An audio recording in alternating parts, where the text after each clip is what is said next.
This is Talk of the Town, a weekly program featuring community events happening in and around Northeast Michigan, with your host, Nancy Smitham, and get the latest from Alpena Community College with Dr. Don McMaster. And now, today's Talk of the Town.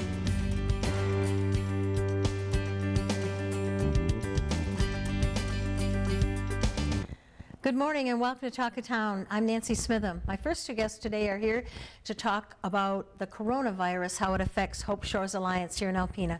Good morning, ladies. Good morning. Good morning. You know, I'm so sick and tired of hearing that word, but unfortunately it is what it is, and we have to talk to people. And Hope Shores Alliance is a very important entity in our community, so it's really important that we know what's going on there and what's happening. So Jillian, start us out. All right, yeah, so April is Sexual Assault Awareness Month, so we had all these awesome activities planned just to raise awareness and help the community take a stand against this type of violence. So we were working with some awesome partners with Alpena Community College and had some fun campaigns planned on our end just to get the conversation going. But with the recommendations from the CDC and from the State Coalition to End Sexual and Domestic Violence, we're just taking some precautions. And we're going to kind of move more into a social media campaign and still find fun and interactive ways for people to get involved and to add their voice to Sexual Assault Awareness Month and to support survivors, but from the safety of their own home. Overall, though, with all of the talk about COVID and the adjustments that other agencies and governments are taking, we wanted to add our voice to that, with the caveat that we're still here and providing services, essential services to survivors. Their safety is our utmost priority, but we also understand that violence doesn't stop because of the virus. So our doors are still open. We're fully operational, taking every precaution. The Safe House is still in full swing. We're following all best practices when it comes to communal living. We're making slight adjustments on our end, and Natalie will speak a little bit more to that moving forward. But we understand that isolation is a tactic that's used by abusers, and we're here to actively combat that and make sure that survivors still feel connected to our agency and to the support available to them in the community. And we're still offering services via phone call or face-to-face or video chat, whatever works best for the survivor. Thank you. And Natalie, you're in charge of all those wonderful volunteers that you have, so how is this going to affect them? So as Jillian was saying, with the guidance and direction from the coalition, we have gone ahead and suspended our volunteer programs for the safety of our volunteers, survivors, and staff, and just to kind of knock down the extra traffic coming into the Safe House and the admin building. We're practicing the social distancing and making sure that everybody does stay safe. And as of today, our thrift store in Rogers City will be closed as well. As I think most people know, our thrift store is ran almost entirely by volunteers. We only do have 2 staff members there, so we felt that that was the right decision to make. And that is going closed right now until further notice, but we're going to be keeping our volunteers updated. We are aware that that is a very important place for survivors to go to shop, and also a great place for the people of Rogers City to connect and be at. So we want to keep everybody aware of when we will be reopening. So people just have to hang on to their donations for the time being? Yes. Yeah, so we can't take any used household or clothing items. Okay. We can still accept donations. We have such a generous community, and so many people have reached out asking how they can continue to support survivors throughout this. And we'll still take donations of cleaning products and toilet paper and Lysol wipes, disinfectant wipes, garbage bags. There's a whole list that we'll have on our website of things that can help us make sure we're keeping the residents at the Safe House safe, as well as survivors that are coming into our doors. So if people are feeling led to provide support in that way, we will absolutely accept those donations. However, as we're trying to stagger our staff, our ability to sort through donations and get them to where they need to be is just limited at this time. Okay, but the Safe House is open. Absolutely, yeah. And you still need all those wonderful donations. Monetary would probably be best right now. Absolutely, yeah. The thrift store is a huge source of unrestricted funds, and so losing that, we'll feel that. But you know, we're always welcome to we're always open to monetary donations, whatever people feel led to give. I think when talking about the thrift store and our volunteer program and Sexual Assault Awareness Month, our focus is just making sure that people, it hurts to make these decisions. I think everybody's feeling the impact of the adjustments we all have to make. And it feels like it feels like it's hard to show how much we care for survivors when we're trying to take these precautions, but it's a critical touch point that we just want to make sure survivors know that we're here, they're supported. Sexual Assault Awareness Month can't happen in the same way, but we're still trying to raise awareness and education about this type of violence, about the power and control dynamics and tactics, and we're all just making adjustments in this period and trying to serve survivors the best we can, safely and prudently, and protect each other as well. And Natalie, April, everyone knows it's National Volunteer Awareness Month. Right. So I'm sure you had some wonderful plans for your volunteers, but just hang on because they're still going to be appreciated. Absolutely. They will be appreciated for sure, and a lot of those events did tie in with Sexual Assault Awareness Month as well, so we will make sure that they are appreciated in April or May or whenever it may be, but they will definitely be appreciated. So, you know, maybe a good thing. And are appreciated every day. Right, and a good thing for someone to thinking, you know, I've been wanting to volunteer, you know, call you, get their name on the list, and then after things get ready, get the training, because when those donations start rolling in again, you're going to be, you know, inundated with donations at the thrift store, so you'll need a lot of extra help. Absolutely. Yeah. Still give me a call. Yes. I'm still working. And what's the best way to reach you? 356-6265, extension 202. Okay. Give me a call, and I am more than happy to talk to you on the phone and let you know what kind of volunteer opportunities we have, and I'll have extra time to talk. Yeah, and I would just say too, if you can find us on Facebook, that's where you can find the most consistent updates and get involved in that online campaign for Sexual Assault Awareness Month, and to find out what needs of survivors are looking like and how we can come together as a community.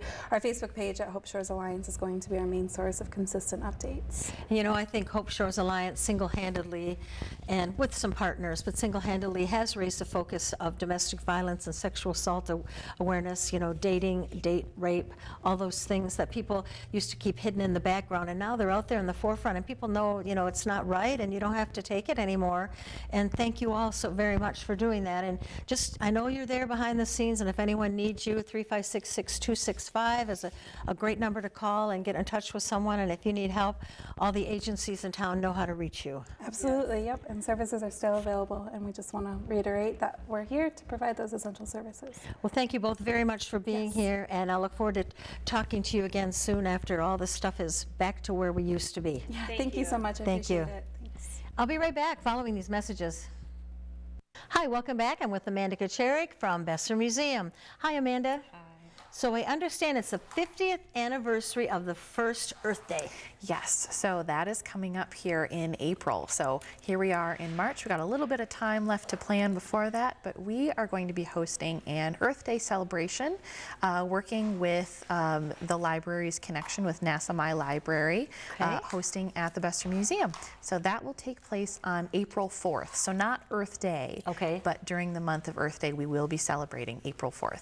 Okay, and knowing you and knowing the library, there's lots of things going on. Yes, definitely. So we are able to offer planetarium shows as we usually do. We have a lot of really great programming. One of our favorite shows, Habitat Earth, is an awesome show to see for Earth Day. Our planetarium coordinator, Jonathan, he's very knowledgeable about Earth and space science, so he'd be glad to tell you everything about our place in the universe while we're there. So that's always exciting. We also received a number of STEAM kits about exploring Earth and space science. So we were able to do that through a grant that Jonathan kind of headed up for us. And so we have a lot of really fun activities, and some of those are going to involve little crafts that you can do as a family, activities that you can do, and some of those will even be able to pull in some of our area partners who work with the Earth. Now, will the kits be available only on the Earth Day celebration, or when will we be doing the kits? So we'll be doing those on the Earth Day celebration, and so we have lots of different types of programs. So like I said, we're working with NASA My Library, so our contact person, Tina, at the library, she'll be offering a couple of different activities through those materials that she gets. So we'll be able to do some cloud watching, learn a little bit more about that. I'll be planting some plants. I believe we've got a connection with 4-H who might be able to help us with that. We also have a nature trail at the museum. I don't know if you've been out that way in a little bit. And so the nature trail's been there for a little while, but we have somebody in our community who's very knowledgeable about the trees and plants out there. So we'll be able to have somebody walk you through that trail and Wonderful. learn a little bit about our nature here. So lots of different things like that that we'll be able to do, as well as learning a little bit about how the earth and the moon interact with each other as well.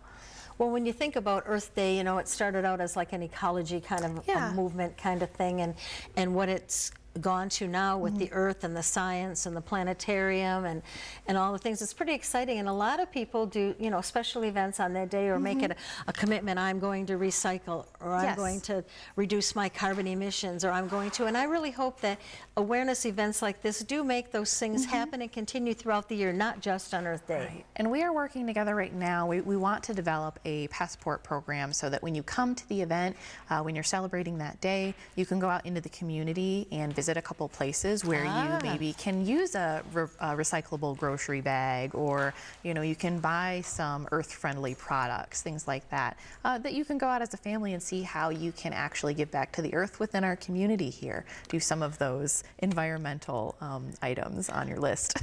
That's a great idea, and it's always wonderful when you partner with other agencies and companies and things in our community, because their resources and your resources make for a lot more to give to our community.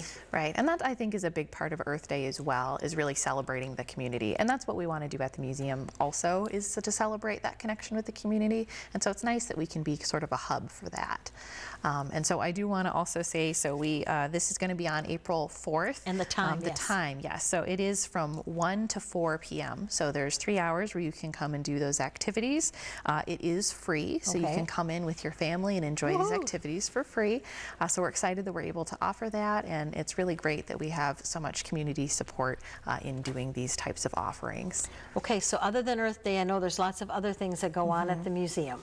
Yes, there are, and so we're really excited. We're getting into our school season. We've had a couple of visits come so far, even in February yet. We had a couple of visits. We get very busy in May, a little bit in April too, but leading up to the end of the school year. And we even have some really little learners coming by. So this week we had some preschoolers come to visit. And so they're getting their first taste of what it's like to visit a museum. So we're always looking for ways that we can improve our programming for our little learners. We're very excited to be able to offer that. And what displays are up right now for us to see? Right, so we have a lot going on. We have a lot of art that you can see, lots of old standards and favorites, but right now you can actually come see. We have a Dale Chihuly glass piece. Right, when you first walk in, you'll not miss it. It's great.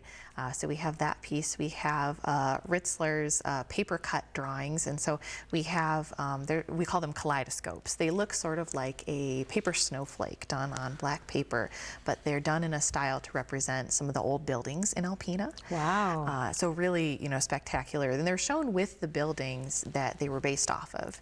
So it's also sort of like going on a little tour of old Alpena itself. So those are going to be up as well. We have Kluel metal pottery, so really interesting pottery. It's kind of a combination, like an electro coating on the pottery. So if it's something that you've never seen before, really neat. Noelle Skiba's artwork is still up. Really impressive being able to see all of those pieces. And a lot of people who walk in think that it's many different artists, but it's all her work. And she's got lots a lot of of the works are for sale. Yes, so if you're interested in any of that, we have a lot of her prints available up near our gift shop as well. Would make a great gift. We also have our Winter Blues exhibit is open. So a lot of really fun pieces that are there. The Winter Blues takes people from the community. It's non-juried, and so that means that anybody can enter. So that's a really great way to engage with people in your neighborhood. You might never know. And then our favorites, we have our Native American Gallery as always. We also have our Avenue of Shops. That's one of my favorite places. And then the natural wildlife displays downstairs. If you've never come in to see the pendulum, that's a big favorite too. I know all of those kids love the pendulum so much. And you're always looking for volunteers? We are, yes. So there's lots of different ways that you can get involved in the museum. So you can get involved to assist with many of our openings when we do art shows, when we do receptions.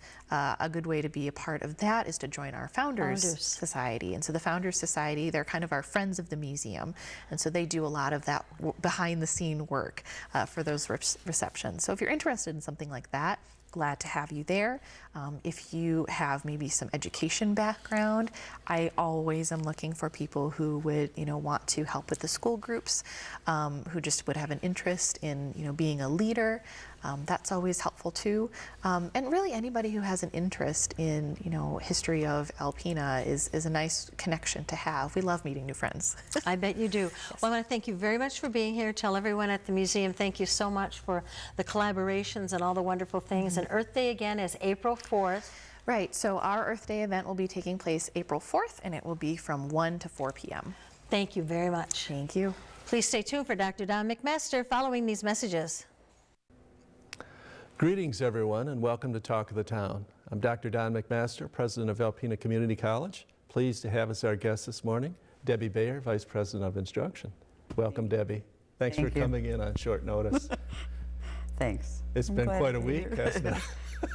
It has been quite a week. So, for those of you who haven't been tuned in, the coronavirus, COVID-19, has impacted everything, and it has impacted Alpena Community College as well.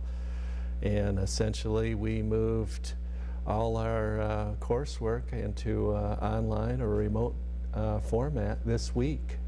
And that is a historic move and an incredible accomplishment. So thank you for that.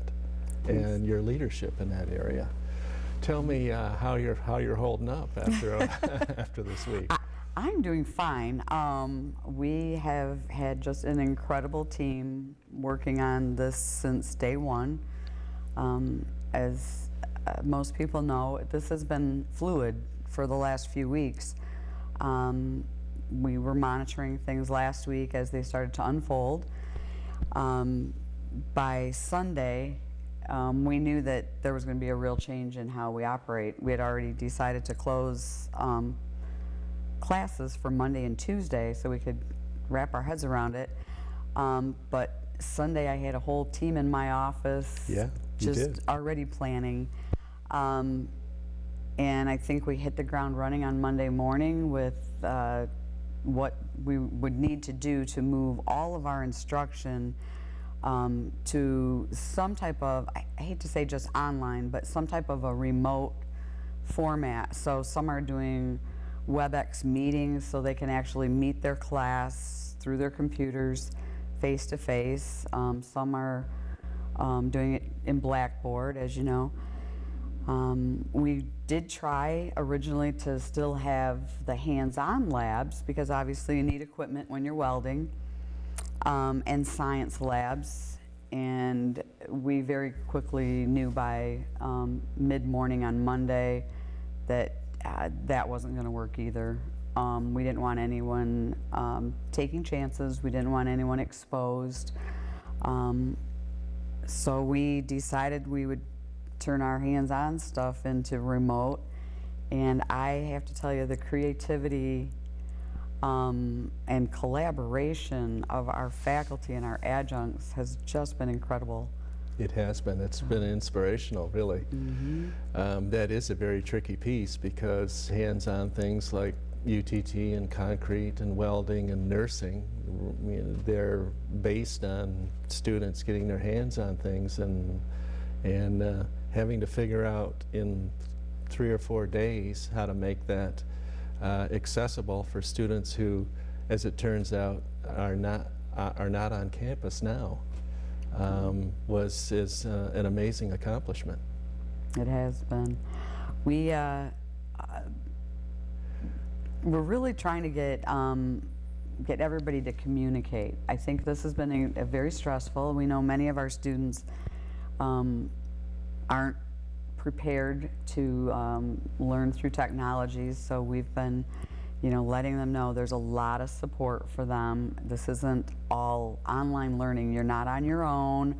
Your classes are there on your computer for you now, but we still have constant contact.